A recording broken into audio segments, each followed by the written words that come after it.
Ito po yung sinasabi ko kanina, the unfair evaluation of the Office of the Ombudsman, where our performance is based on the conviction rate. The Office of the Ombudsman functions as a prosecutor and not as a judge. Whatever findings we have, insofar as we are concerned, there is probable cause. Insofar as we are concerned, our case is strong. The only problem is, pagdadating po sa husgado, iba po ang pananaw ng huwes, whether with the Sandigan Bayan or with the lower court. So, I reiterate that we should not be judged on the number of convictions that we have.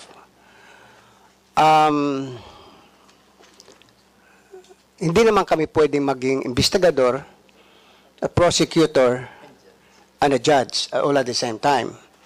So we stop at the role of being a prosecutor, investigator, and a prosecutor. So ito lang po ang hinihiling ko, not only in Congress, but also with those who would rate the Office of the Ombudsman, especially Transparency International, some agencies of the United Nations. Wag naman kami sasabihin, i-rate kami on the basis of our performance as conviction sa court. Hindi ho kami ang husgado eh. Kami ay prosecutor. We cannot tell the justices of the Sandigan Bayan or the judge of the Regional Trial Court, i-convict ninyo. Of course, we cannot do that. In much the same way, not if we secure conviction from the Sandigan Bayan, the accused goes up to the Supreme Court, ibang pananaw ng Supreme Court, reverses the Sandigan Bayan, and convicts the accused. Marami yung ganyan eh, or acquits the accused. So, I find it so unfair that the Office of the Ombudsman or our fight against corruption is based on the number of convictions. E ano na lang ho ang nangyari sa mga pinaghirapan, pinagpawisang mga investigasyon sa mga kaso, where we even go to the extent of going to Patikul. We go to the extent of, going to, in fact, one of my prosecutors, one of my investigators has to resign. He was threatened by a mayor in Region 6. Nanghihingi po siya ng mga dokumento, sinigawan siya ng hindi niya alam na yun ang mayor. Tinanong siya, sino ka? Dahil hindi niya kilala, sumagot niya, sino ka rin ba? So, from that time on, he was threatened by the mayor, he has to resign and he's now in Canada. So ito yung mga facts, mga realities na dinadaanan namin na hindi na-appreciate itong mga nagre-rate sa amin. Ang tinitingnan lang po yung conviction rate. Sana po wag yung conviction rate. Dahil kahit ano pong sabihin namin, kahit i-assign ko dyan ang isang napakagaling na abogado, kumuha pa ho kami ng isang private lawyer na napakagaling, kung iba po ang pananaw ng husgado, wala kaming magagawa.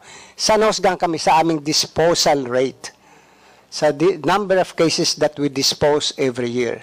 Yun lang po, Your Honor. Thank you very much. Thank you, Mr. Chair. Hindi ko naman po hinuhusgahan yung conviction rate ng Kwan. I just read the statistics insofar as your case statistics are concerned. But if we look at your evaluation rate, it's from 2020, it's 52.5%. It rose to 80.1% in 2022. Kita po naman dito sa statistics na ito. Kaya lang po nagiging curious po ako sa pagtatanong kung bakit ganito. So I find your answer logical, sir. So I will go to the next issue, which is your budget. Sir, excuse me po. Ipagpaumanin po ninyo, pero I'm not pointing an accusing finger. Nakasanayan pong gawin ng mga tao sa ombudsman na gumawa ng ganiting report na inilalagay yung conviction rate. Ayoko na lang pong baguhin yon, baka magmukhang kontrabida po ako sa mga predecessors ko. Maraming pong salamat. Thank you. Mr. Chair, if we look at the budget of the Ombudsman, its cost structure would be 3.4 billion for general administration and support. It's because of their PS.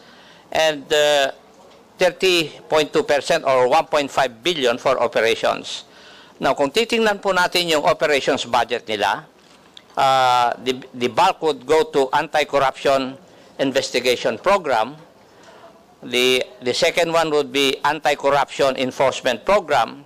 And the third one would be corruption prevention program, which would take 6.4% of their operations budget, and 84.3 million for Ombudsman Public Assistance Program. May I just ask, Mr. Chair, bakit po yung prevention aspect dito ay mas maliit po ang budget kaysa dun sa anti-corruption investigation program at saka anti-corruption enforcement program? Hindi po pa dapat mas maganda yung gastusan na lang po natin ng mas malaki yung ating prevention, kasi we are preventing the commission of corrupt practices. Kung titingnan po natin, parang ang emphasis natin is after the fact, hindi po yung prevention aspect, Mr. Chair. Mr. Chair, Your Honor, yung pong prevention program ng Ombudsman, this pertains po sa mga seminars o training programs na ginagawa namin sa kabataan and some various government offices. Para lang po sabihin sa kanila ano ng mga batas tungkol sa corruption o anti-corruption. Kaya medyo maliit lang po ang budget namin kasi ang ginagastusan lang naman po doon yung materials at saka pagkain. Hindi na po kami nagbabayad ng mga resource persons dahil mayroon na po kami sariling resource persons within the office. So kaya medyo maliit lang po ang budget para doon. Thank you. Would you agree with me, Mr. Chair, that we should increase the budget for corruption prevention? Kasi yun po ang kailangan natin i-prevent natin. Hindi po yung we act after the fact. Yun po yung aking punto lang. If I ask the personal opinion of the Honorable Ombudsman, would he agree to this? Your Honor, 1,001% I agree with you. Marami pong salamat, Your Honor, and Mr. Chair, marami pong salamat. Thank you. Thank you, Representative Acop. Now let's go to another majority member, Representative Loreto Acharon, please. Thank you, Mr. Chair. Thank you, and to the Ombudsman and the other members of the Ombudsman family. At the outset, let me thank the Ombudsman for being honest, forthright, and candid in your answers. Sana ganito po ang lahat ng mga nag-a-attend ng ating committee or budget briefings. Magiging example po sana kayo sa mga ibang nag-a-attend dito na masyadong mahaba ang mga sagot. Hindi naman matumbok yung ano yung tama sa kanilang mga sinasagot.